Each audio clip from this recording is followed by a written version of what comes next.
Oh, I am so excited for everyone listening to Burnout to Brilliance today because we have my incredible co-host of Millennials Need Therapy, which might be getting a glow up soon. Well, let's see. But my incredible co-host, Phoebe Parsons, is joining us today. Hey, Phoebe. Woohoo! Thank you so much for having me. I'm so excited. Oh, I'm so excited to have you. I know my biggest challenge today is just going to make sure that we don't go for 3 hours because you and me, we could just sit and have a cocktail and talk about the sun and everything, the moon, the stars, breath work, boundaries, Bethany Frankel, who knows? We Our never top know. point is we could just talk forever. So, before we get into it, just a reminder. So, for everyone listening, whenever I get my guests on, I always go through my 4R signature method, and that's reflect, redefine, redesign, and realign. So, whenever you work with me or you come into one of my programs, we'll do my signature method. So, using that same framework, we're going to interview Phoebe today. So, Phoebe, for those who don't know you, and if you've been living under a rock, or you haven't listened to our other podcast, go check that out as well. But for those who don't know you, can you give us a little run through of your bio and who you are and what you do? Absolutely. I always really struggle with this question. My name is Phoebe. I am probably somewhat of what you'd call, I think I usually say unicorn, but I think there's actually a term for it now. And I think it's called a portfolio career. So I feel like I do a lot of different things. I host a podcast called Fitish. I co-host our podcast, Millennials Need Therapy. I teach bar and Pilates. I work part-time as a marketing manager. I am the mother of a little dog Twinkie, a little 2 kilogram Chihuahua Twinkie. And that is me in a nutshell. And you love pink. And I love when we first met and you were like, I've got spin instructor energy, but I'm a Pilates instructor. And I'm like, yes. Oh God, it's a lot. Honestly, having me as your instructor at 5 a.m. is a lot. And I mean, I know that this is not like in absolute real time, but the Wicked soundtrack was released overnight, and I was playing the Wicked soundtrack in my Pilates class at 5:30 a.m. this morning to, I'm sure, the parole of everybody who was in attendance. But we made it work. We had fun. We sung while we did it. I feel like we're soul sisters, right? Because this weekend, and again, just timely, you're having your Prosecco and Pilates event, which I'm going to. I'm so And excited. one of the very first events I had for Savasana Collective, my business was mindset and mimosas. So it's like, I just feel like we're so in tuned in so many different ways. So tell us, just give us a little bit more background. So I know that you're doing all these multiple things, but you have a whole history of career. You've been in journalism, all of that. Can you give us a bit of a run through of, yeah, some of the things that you've done? Because I feel like one of the things you're guilty of is kind of downplaying your amazing assets and who you are. So talk a little bit more about that. So I actually grew up as a dancer, and I thought that I was going to do dance as a career. I auditioned for a dance school and I actually got accepted into the dance school. So I was like, I've got it set. I'm going to be a performer. This is everything. And then I ended up actually dislocating my knee about 3 weeks before the intake for the year started. Long story short, that was the end of my dance career. And I kind of panicked and I was like, well, what do I do now? And my mum took me to a guidance counselor, and I ended up getting into a university just to do a year of arts, as so many people do when you're kind of, guided into uni, but you have no idea what you want to do. And in that first year, I realized I loved journalism. So I ended up moving into a journalism degree, which I absolutely loved. Like, I know a lot of people say they really hated uni, but I loved uni. But I went to QUT, and it was very practical. So we were out with the camera crews, we were doing actual stories. And at the time I was like, this is it. I found my new thing. I'm going to be a TV news journalist. And then in the very final semester, I saw a job advertised as a writer at a magazine, and it was in Brisbane where I live. And I thought, I am so not even qualified for this, but I'm going to apply anyway. I hadn't even graduated by this point. Ended up getting an interview, and then I panicked and told them I'd graduated. And I ended up getting the job, and I was like, fuck, now I'm going to have to go to night school. So I did 6 months of night school while I was working in this brand new job, which was a dream job. Like going on a plane to Sydney to get a blow dry. Like that was what I was getting paid for. It was like young Phoebe was like squealing that that was actually her job. And then I stayed in that role for about 3.5 years. And then I just got bored. Like I'd kind of outgrown that role and it wasn't really fulfilling me anymore. And I, at that point, had started to get quite into health and fitness again. And I feel like that had always been big in me growing up as a dancer. But then I suppose I rebelled a bit against that as I was going through that kind of change in life where I wasn't dancing anymore and I was kind of studying and moving on.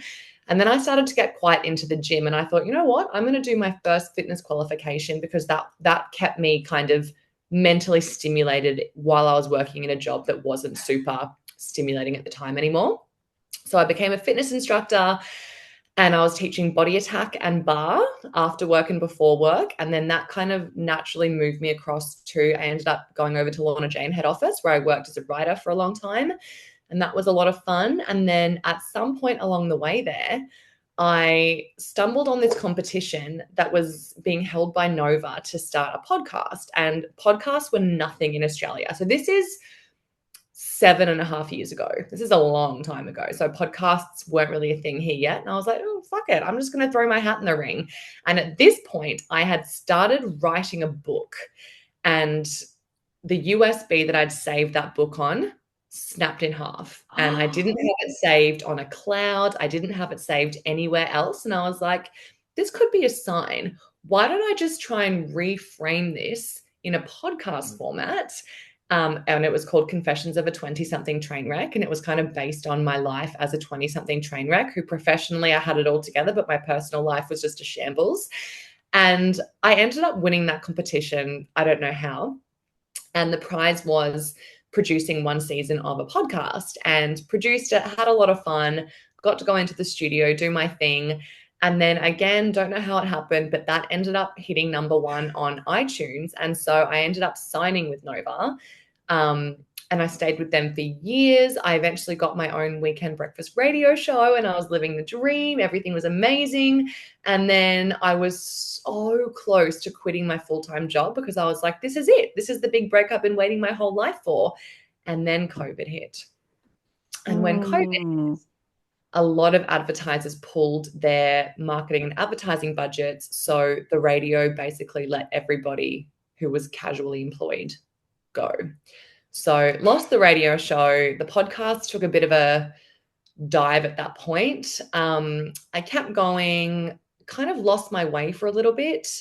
And I decided at this point that I would actually move back into the beauty industry for some reason. I'd been working in fitness all this time. And then I decided to kind of move back into the beauty industry. And I was like, well, you know what? Maybe this whole like fitnessy thing and this whole radio thing just isn't meant to be. So I ended up getting a job with GHD, like an incredible, incredible role. Again, my young self would have cried if she knew that was her job. I was in charge of PR, events, influencers. Like it was an absolute pinch yourself job. But it just left me feeling, I don't even know how to describe it at the time. I wasn't myself for the whole time I worked there, and it had nothing to do with the company. I just think I was really unaligned in my life, and I felt like everything felt really difficult and just not the way it was supposed to be. And at this point, I really wanted to get back into fitness and wellness because that resonates so much more with who I am and the kind of lifestyle that I want to live. I'm not the kind of girl who wants to get up, blow dry her hair, put on some heels and go into an office. And that's the life that I was living. So at this point, I decided, you know what? I am really invested in, I love the community that I cultivated through the podcast and through fitness. And I was like, I want to start these events called Prosecco and Pilates where I can invite these women or men or whoever it is in to do a Pilates class, have a drink on a Friday. And it was this beautiful mix of balance. But I wasn't a Pilates instructor at this point. So I decided, you know what, I'm going to bunker down while I'm working in this full-time job that also reported into the UK. So it was like around the clock. Like they weren't 8-hour days, they were like 10-hour days. They were full on. I decided to just bite the bullet, grin and bear it, did my Pilates certification while I was still podcasting. And then I ended up getting a offered a role with the Pilates company that I studied with. But at this point, I decided that my lifestyle was going to take precedence over anything else. And I agreed to take this job if they would let me work part-time. And so this was kind of a game changer for me in terms of my whole career so far. I'd always done all of my little side hustles on the side of a full-time job. But I mean, you're a burnout expert. I don't need to tell you what that did to me. I was burning out left, right, and center. So I decided, you know what? My lifestyle is more important to me. I don't want to get up early and have to wash my hair and put on clothes and catch a bus. I want to be able to get a coffee and go for a walk along the river.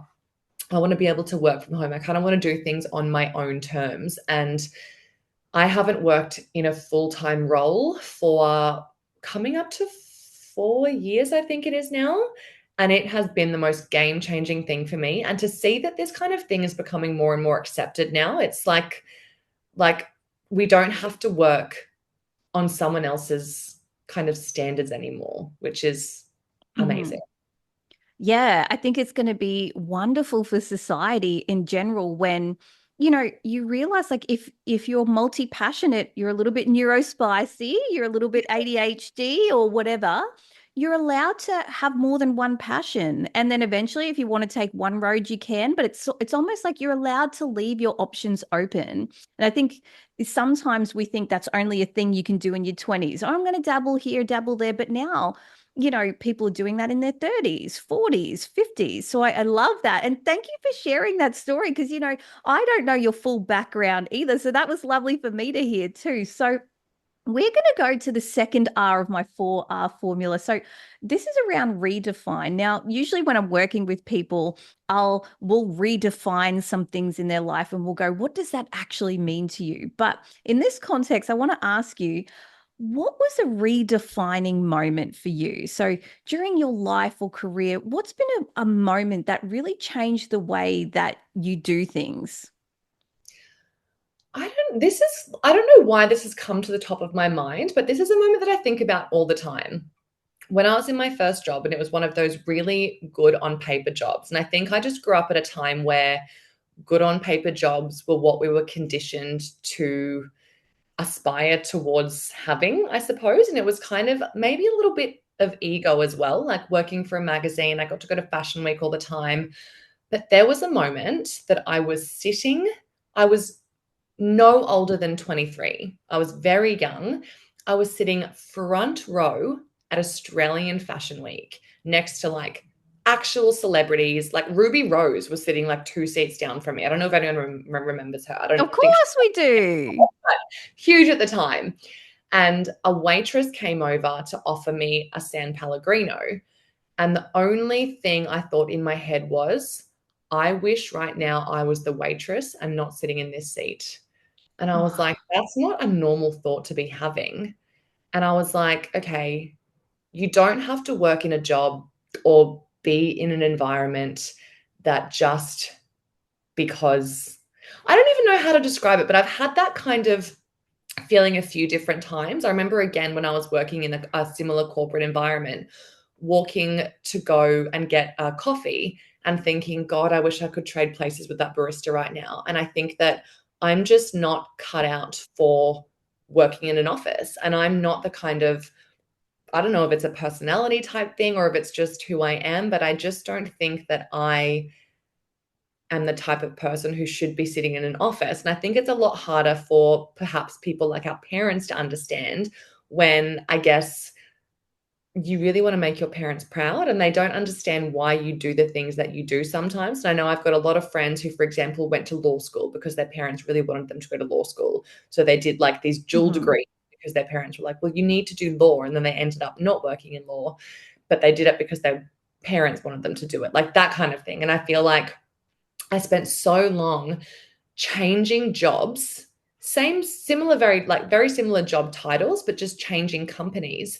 And it took me years and probably 6 different companies to realize it's not the company that's the problem. It's the roles. You're doing the same thing with different companies and expecting a different result. So it was really stepping away from that and removing myself from that and being like, well, what is the purpose of your life? Like, what is going to make you happy? So now when I make decisions like that, I think about my lifestyle, I think first and foremost, rather than what is this going to look like on paper. And if you looked at my job on paper, like say you're a bank, you're probably not going to give me a loan. I'm probably not the most, that Mm-hmm. second episode where they're like, you're not a desirable candidate for a loan. That's Mm-hmm. what people think about when they see me on paper. But I'm like, I don't care. Like I like that I am like that because I want to go against the grain.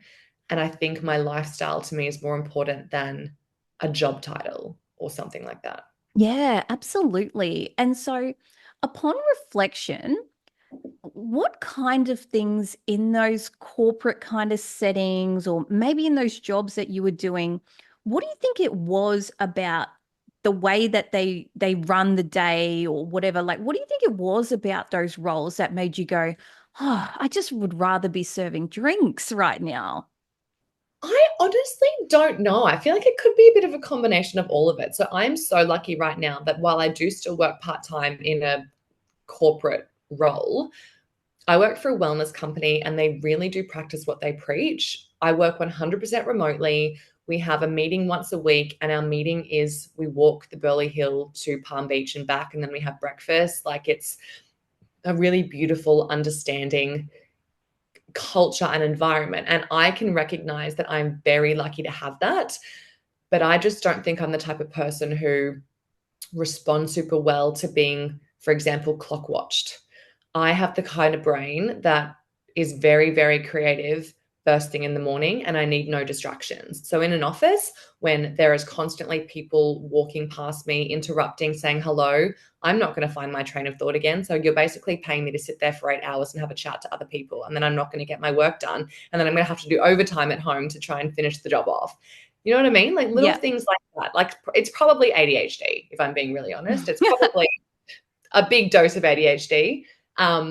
Yeah, but little things like this whole idea of this exchange of time for money. I feel like when you have the freedom and flexibility to kind of be able to do your job on your terms, I'm a lot better at my job in that way. Does that make sense? Oh, absolutely. Absolutely. And I think that's the thing is that when I'm working with a lot of corporates or business owners, one of the very first things that I'll do is trying, particularly in a corporate setting, and we've talked about this, like I really try to encourage them to let go of this idea of it has to be 9 to 5. Because exactly like if you have employees like you, where if I was a corporate and I hired you, I would love to be able to go, okay, so Phoebe, like in the interview, so tell me about yourself. Are you a morning person, an afternoon person? Because we have flexibility here. So we want to get the strengths out of you. When can I get the best out of you? Or what's the best way to work?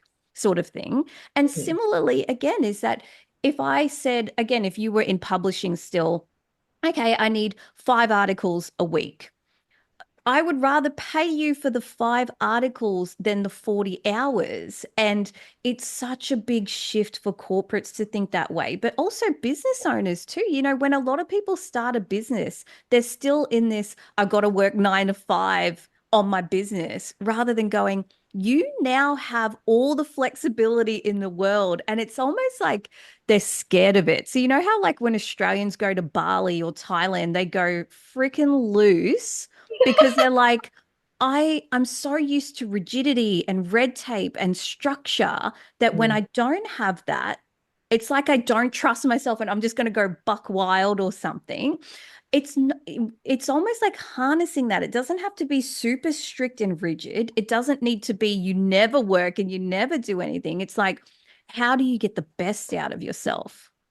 100%. And it's being in an environment where that's fostered and not manipulated, I suppose, because I have a lot of past workplace trauma, I suppose you'd call it, from being so micromanaged that I look back and I actually can't believe that businesses operate like that. Yeah, yeah, exactly. And I think that's the thing too, is that unfortunately, there's always going to be that one person that stuffs it for everyone. So, Yes. I've had a It's couple always of at the top. yeah, and I've had a couple of business owners who are like, Sheena, I really would love to do this flexibility model you're talking about, but I've tried it in the past and people have taken advantage. And so that's the thing. It's like trying to find that balance of the very best people aren't going to take advantage of that. They're going to be self-aware enough to go, this is the best way to get the best out of me, rather than those people who they're not self-aware. Because if you're not self-aware, you can't kind of work with that flexibility model because you don't know, am I a morning person or an afternoon person? Like they don't know themselves well enough. So this kind of leads really nicely into our redesign. So this is the third area that we talk about. So you've had these epiphanies, you've gone through this like, okay, I'm just not made for a corporate environment. I've had every job I could possibly want. I've gotten every achievement I could possibly want. I'm having a midlife crisis in my 20s, not even in my 30s, because that's what happens, right? It's like the midlife crisis is I get everything I've ever wanted and worked for, only to realize I'm deeply unhappy and unfulfilled. And like we talked about, that's happening earlier, and that happened extremely early for you. Yeah. What things did you do to start that pivot, or how did you redesign your life? Or and I know you're still in the process of figuring it out. We all are, but what are Mm. the things that you think helped you kind of make that pivot, redesign it, and be okay with the instability, right? That big jump between a stable normal full-time role, I'm speaking in quotations for those listening, and goes and going into that leap of like multi-passionate, did a little bit of this, a little bit of that. I think a big thing for me was actually committing to studying Pilates training. So that was a big one for me. And Pilates training is not a short thing to study, and it's not an easy thing to study. It's very like there's a lot of anatomy and stuff like that involved in it, but that was going to give me more longevity than teaching things like body attack that are so hard on your body and your joints. And in terms of like the money that you make back from that, there's a reason why wealthy housewives teach fitness, because there's not a lot of money in fitness if that's all you're doing. Mm. um, I was also very lucky to have a partner who really supported my decision, and he said to me, like, I'm willing to help you out here financially because I can recognize how unhappy and miserable you are in this environment. And I know that you're actually taking the steps that you need to take to set yourself up so you don't have to work in a full-time role anymore. And when I say not work in a full-time role, I'm still working full-time hours, just spread across a couple of different roles. And I think for me as well, a big thing that I always have said to him, and he understands that too, is I always say to him, like, I believe you can never get everything you need from one person. And I feel like when people project all of their needs onto their romantic partner, they are setting the relationship up to fail. That is why we have girlfriends. That's why we have work friends. That's why Mhm. we have gym friends. That's why we have different people in different areas of our lives to serve different purposes. And I think that too many people put that same emphasis on their jobs, but they only have Mhm. one job, thinking that like, oh, if I work and work and work at this job, I'm going to go up and up and up. But then you get to the up and you're like, oh, is this fucking it? So I get so much fulfillment from doing so many different things. And not all of them are super lucrative, but some of them just genuinely bring me joy. And that to me is worth more than money. So, for example, podcasting is not a very lucrative activity, but I love it. And I love the community that I've gotten from that. And there's nothing that I could do that you pry that out of my dead cold hands. Like, I'm never going to stop doing that. But I think it's that kind of realization that you get joy from a lot of different areas in your life. Yeah, and I think that's the thing. Two things are coming to mind right now. Is one, it sounds like you were brave enough to actually pursue your passion rather than the money necessarily, which is big. And I think that's the thing. We've spoken about this on Millennials Need Therapy. I think one episode we joked about this around people are going to go, oh, you were wealthy enough to do that or whatever, right? There's kind of this connotation of, oh, well, you were privileged enough to be able to choose your passion. And Mm. for both of us, it's actually like, no, we were brave enough to do that, not knowing if there was income going to come in, not knowing what it was going to look like. Like, it's a big leap, So, how did you address that fear? Because it's not about how affluent you are. Like, it's literally about, I'm going to take a leap of faith. I don't know how this is going to pan out, but let's just figure this out. I think it's also removing ego a little bit from it too. Like, I don't live a super lavish lifestyle. I don't go on overseas trips. I don't drive a fancy car. I don't own a home. I don't have children. So I don't have a lot of outgoing expenses. So I feel like for me, it was completely worth knowing that for a while I wasn't going to be earning as much, but that's okay because it's also for the greater good. It's like that temporary pain for long term gain. Not that I was even in pain because, you know, you just you live within your means basically, which I don't think a lot of people do. And again, I realized how much I was spending to try and, I suppose, give myself a dopamine hit because I was unhappy in my job. But the second you step away from that and actually find joy from your life, you don't need to get those little temporary highs. Like, you don't need to shop as much, you don't need to drink as much. You know what I mean? Well, and it's just so interesting you talk about the ego too, because I recently saw a Jim Carrey. He was on an interview and there was a quote he was talking about, and it's very similar to what you're saying. He's like, if you're not willing to downgrade your lifestyle for a year for the opportunity for the rest of your life to be better, then you're too caught up in your ego. All that hits home. Mm. Yeah. And what do you, and I think that that's so true. So, even an example that I think with my own business coaches and even with myself. So, as you know, right now, I'm really focusing on my health and my fitness and, that kind of thing. Could I do more meetings, chase more money, do all of that if I wasn't prioritizing the workouts in my life right now? Absolutely, I could because it's not just the workout. It's like, okay, I've got to shower after, I'm sweaty. Like Mhm. it's hours and hours after a day, out of a day when I'm only working a few hours a day already around kids. So it's pretty tight, right? My schedule. And so, but I'm willing to do that because my health is going to last me for the rest of these decades. And that's far greater. That's to me sacrificing a year or whatever, even longer if it takes it, for that asset of my health for the rest of my life. I think this isn't just around physical health. Like if it's your mental health, if it's like, actually, I need to work part-time, that might mean I have to live with a friend or even move back in with my parents Mm. so I can prioritize my mental health. Or I want to start a business. It means I have to move back in with my parents. Can you let go of what everyone else is going to think of you so you can go try that out? And if it doesn't work out, you're never going to go with, oh, I wonder what if. Like I think that's one of the hardest things someone can go that can pass away with is an unlived story or a what if I went down that road.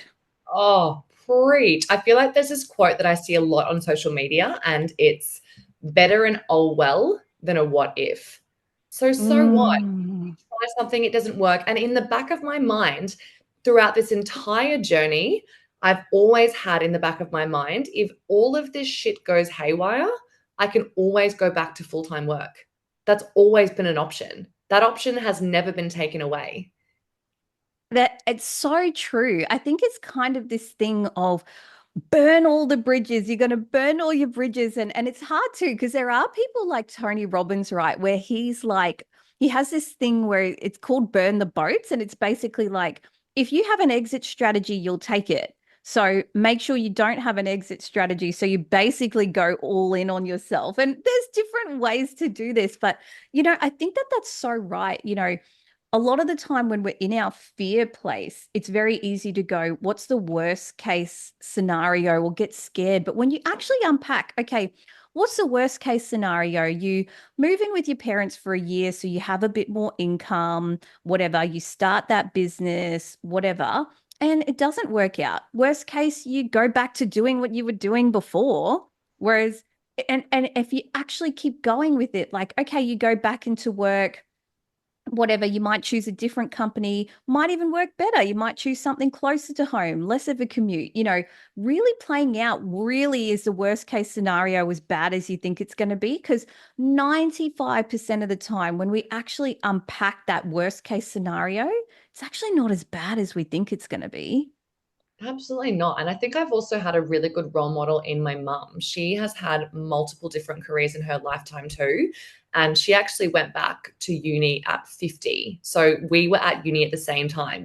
When I finished grade 12, we both started uni at the same time.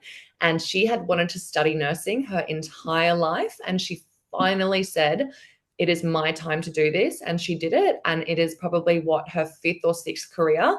And she is so happy. So that to me is just proof that you don't have to stay in one career or one job for your entire life. In the same way that, like, we grow and evolve out of doing, certain fitness routines, or we grow and evolve out of our fashion style. We're always growing and changing. And that means that can include your job, and that's okay. Oh, I love that. I love that. Look how wise you are, right? And so our final area that we talk about is the realign, right? So it's like, how do we stay the course, or how do we trust the process, or however you want to word it, but how do we stay in alignment with this new way of being or new way of thinking when, yeah, life is going to throw us hurdles. So for you, how do you stay with this, or what lessons have you learned that you're like, these are the things that keep me on track now? This is something that I think I'm having to work on a lot more now, but I'm really trying to lean in and trust the process, because when I look back upon reflection, everything works out. And there's something that Georgie Stevenson says a lot, and it's, life doesn't happen to me, it happens for me. And so I'm really trying to lean into that. And when something doesn't go the way that I thought it would go, or when it doesn't go the way I necessarily wanted it to go, I'm trying to trust the process and be like, that's okay. The universe has other plans for me. Something else will come up at the right time. And that is when I look right back to dislocating my knee, for example. Like, it's obvious that I wasn't supposed to be a performer. And look, I still perform when I teach my classes. So I still have that little in me. And I don't regret any of that. I don't. And I think even when I look back at all my roles, like, I had something really horrific happen to me in a role. Actually, it was 1 year ago this week. That is so funny this is happening. And it was this hit me out of nowhere. Like, I just cannot believe it happened. And it caused me to leave a job without another job to go to. And I've never done that in my life, because that is a terrifying thought to me. And I received a job offer for like double the pay within 24 hours. And I just think that upon reflection, the universe was clearing stuff and people, more importantly, out of my life that should not have been in my life. And at the time, it was a very hard lesson to learn. But upon reflection, I'm exactly where I'm supposed to be right now. So at the time, I know that it doesn't feel good, but I think I'm learning to tune into those feelings and realize that you're constantly being guided where you're supposed to be. So just keep open to those signs.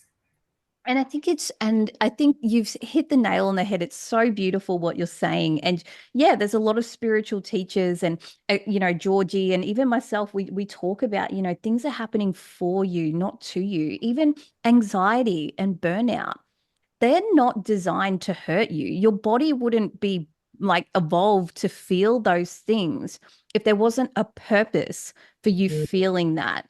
And yeah. use it as a messenger. Okay, this is happening for me. So what do I need to do? Okay, I need to slow down. I need to actually reflect. I need to give myself some time to go, what isn't working?